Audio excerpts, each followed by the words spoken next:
Good morning, friends. We're going to start a new drawing today, which means we're going to start off with some conversation about our elements of art and in just a moment our principles of design. But let's start with these elements of art. Please repeat these 7 words after me. Line, shape, color, texture, form, space, value. So in our drawing that we're going to create today, we're going to use some lines. We're going to use those lines to create shapes. We're going to fill those shapes with color, and we're also going to talk a little bit about value. We're going to start discussing that word just a little bit. So value is how light or dark a color is. And value comes or is controlled by how hard we press against the paper. When we color very gently, we make very light values.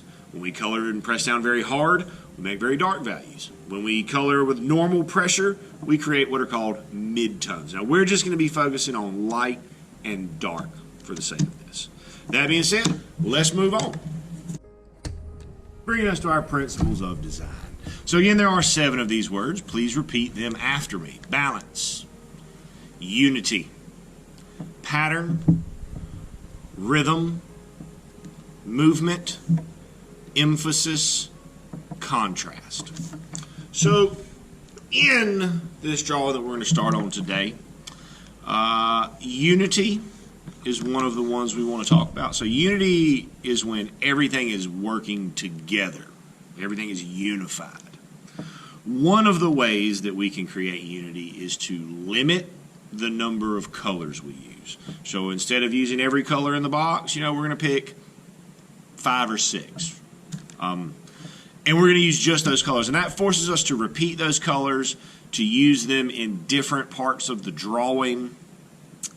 And it helps to, again, to create that unity. Now, we're also going to make an emphasis on our page, the thing on our page that we want people to look at. We're going to put it in the middle.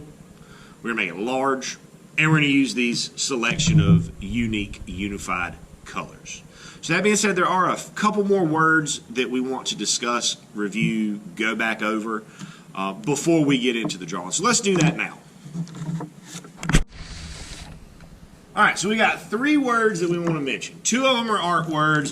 1 of them is a social studies word. So let's start with one of the art words. Motif. Say that word for me. Good. So this is not the first time we've used this word, but a motif is a picture, a pattern, or a design that we see used over and over and over again in different works of art. An individual artist can have motifs that they use in their work, or we can have, in the case of what we're talking about, which are cultural motifs, where we see lots of different artists from the same place using these designs. So far, talking about Japanese art, we've used the koi, we've used the cherry blossom, we've used the dragon. Now, those are not the only 3 motifs in Japanese art, but those are the 3 that we have talked about. Next word is that social studies word. So this word is island. Say that word for me. Good. So Japan is an island. What makes it an island is that it is a piece of land that has water all the way around it. It is not connected to the main continent at all. We got a piece of land, water all the way around it. That makes it an island. And then lastly, we have this term art object or objet d'art. Say that word for me, art object. So excellent, so good. So an art object is a piece of art that also has a job to do. The fans that we made, those are an example of an art object. It's a piece of art that is not made to just be hung on the wall and looked at. It's a piece of art that is meant to be used for something. The art object that we're going to start working on today is a piece of clothing. And what is the job of clothing? What do clothes do? That's right. They protect our bodies. They keep us warm. They keep us protected from the elements. So that being said, we're going to go ahead and jump over to a blank piece of paper, and we're going to get this art object rolling. So as we take a look at these examples of kimonos, I want you looking for these motifs that we've talked about. Which ones can you recognize? Hold on to them. If you're at home watching, yell them at your screen. If you're in the room with me, don't yell them at me, but we'll pause and we'll take a look and we'll talk about them. But we can see these motifs being used in slightly different ways. They don't all look the exact same. They're not all made by the same artist, but we see them used over and over and over again in these works of art. So after taking a look at a few of those kimonos, we notice that there's a lot of the same motifs being used. That we see that cherry blossom, that dragon, that koi. Now in some of those we also saw some other motifs. We saw the oni, those fighting ogre spirits. But we're going to stick mainly to the ones that we know. Now we need to start with a piece of paper, obviously. Now when we start a drawing, our first choice is which way do we orient our paper. So when our paper is like this, we say that it is in landscape. When our paper is like this, we say that it is in portrait. For this drawing, for this kimono drawing, this drawing of this objet d'art, this art object, we need our papers in portrait. Now, if you're here with me, I have a stencil for you. If you're not here with me, then we're going to take a second and talk about how to draw this out freehand. So if that's the case, we want to start up near the top. We want to make a curved line, just like that. All right, and then we come out to the side and out to the side with a straight line. Okay, and we come curve, and we want that curve to stop right about where that point is at the top of the shoulder. Curve. Okay, and then we're going to come to a straight line almost all the way down to the bottom, and almost all the way down to the bottom. And then we're going to put the bottom on it. And as for the shape of the kimono, that's all we've got to do. Now, we do want to add one other thing to the kimono before we start into the drawing all of our motifs. And that is the belt, the sash that goes around the waist, holds the kimono closed. And that belt has a special knot in it called an obi. So we just need to bring two straight lines across. So the knot that goes in the back of the obi is tied in lots of different ways. Most often, a man's obi will be tied very, very simply, whereas a woman's obi will be a little bit more elaborate. You can do it whichever way you prefer, but the way to start it is with two straight lines.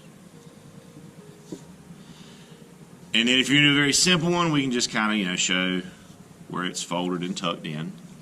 Or if we want to do something a little bit more elaborate, we can, maybe we'll make a bow shape.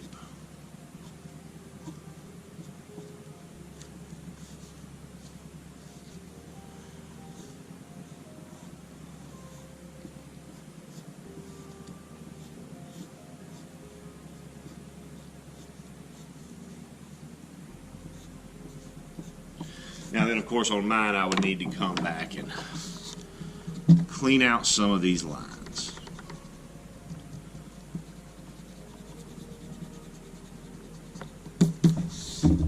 So inside of here, we're going to use our references, which I'll put up right there.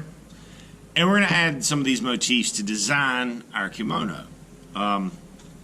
So with this, big thing to keep in mind is the size that you draw things and the fact that we don't always have to do it the exact same as the directions. That's most evident in the dragon and the koi. So in the directions the dragon goes, like this. If I get my pencil right, it goes like this. However, you could make that dragon curl back and kind of make it do what you want it to do. Make it move, make it flow the way that you think will look best for your design. So that being said, I want you to pause the video, take a few moments, spend some time working on the kimono. We want to make sure that we have at least 3. Make sure we got good space filled up top, good space filled down below. And then we'll come back to the video and we'll talk about our color and what we want to do with value. So this is not a finished design by any means. Yes, I do have 3 things. I have a dragon, I have 2 cherry blossoms. So that does meet my minimum requirements, but I would still have this big spot here that I would want to add something, and I have a pretty big spot up here that I would want to add something. But however, I wanted to pause for a minute, and I just wanted to take a moment and take a look and talk about these values. So value is made when we control and pay attention to how hard we color. We always, always, always want to start off with a light value. And when we start with that light value, we want to make sure that we fill the whole shape up. When we talk about value, we're working in layers, one thing on top of the other. So we want to fill everything up with that lightest value. And then down at the very bottom of the shape, we want to press down a little bit harder. We want to give it, maybe even come around the edges a little bit. But definitely down there at the bottom of the shape, we want to press down a little bit harder to make it dark. And this is going to do a couple things for us. One, it's going to create the value, but it's also going to create what we call contrast. It makes the drawing pop, makes it stand out, makes it be very, very noticeable on the page. So again, when we do this, we want to fill everything with that lightest value, and then we want to come to the bottom of the shape, press down hard to make a darker value, and then maybe even come around the edges of the shape with that pressing down hard, that dark value. So that being said, we're going to take a look at a different kimono that I've made, a finished one, and then we'll take a look at the various parts. So here now, again, this is not the same drawing that I was just drawing. This is a different piece. But here we can see a lot of things. We can see the dragon. Now notice again that I've chosen to, like in the other one, my dragon is not curled and does not flow the same way as the other one, or the same way as the directions on the reference piece. We've got some cherry blossoms. I have somewhere between what's called a Hanya and a Oni. And then I've got this sun motif in the background. This red sun, this is a really common one that we see a lot in Japanese art. Japan is, after all, nicknamed the land of the rising sun. Now, if you'll notice that this particular example does not have the obi sash, when I was using this one, we were doing this a little bit differently. It may go back to that one day. But I am aware that this one does not have the obi on it. In my color, if we look, we can see light value, dark, light value, dark. In the dragon scales, we can see light values of this green. We can see dark values of this green. It's just about moving slowly, taking the time to make sure that we're paying attention to these things as we color. Good luck to you, my friends. Can't wait to see the finished art objects. As always, happy arting.